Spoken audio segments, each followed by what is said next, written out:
ஒரு நாள் ஒரு காட்டுல ஒரு விலங்குகளும் இருந்துச்சா. அதுங்க எங்கேயாச்சும் டூர் போகணும்னு முடிவு பண்ணாங்களாம். சிங்கராஜாட்ட போய் கேட்டாங்களாம், எல்லாரும் பக்கத்துல இருக்கிற ஊருக்கு போய் சுத்தி பார்க்கணும் ஆசைப்பட்டாங்களாம். ஆனா நம்ம ஊருக்குள்ள போன எல்லாரும் பயப்படுவாங்களேன்னு சிங்கராஜா சொல்லிச்சான். யாருக்கும் தொந்தரவு கொடுக்காம நாமளே போயிட்டு வரலாம்னு சொல்லிச்சான். அவங்களோட சாப்பாட நீங்களே எதிர்வாங்க, பயமுறுத்த கூடாது அப்படின்னு சிங்கராஜா சொல்லிச்சான்.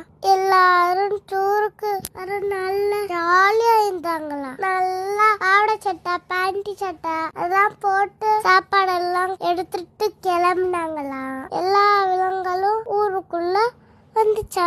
மக்கள் அதை பார்த்து ரொம்ப பயந்தாங்களாம். ஆனா விலங்க யாருக்கும் தொல்லை கொடுக்காம ஜாலியா சுத்தி பார்த்துச்சா, ஷாப்பிங் பண்ணிச்சா, சர்க்கஸ் போச்சா, பார்க்ல விளையாண்டுச்சா. அதெல்லாம் எல்லாம் பண்ணிட்டு கொண்டு வந்த சாப்பாடு சாப்பிட்டு இன்னொருக்க அவங்க வீட்டுக்கே போயிட்டாங்களா.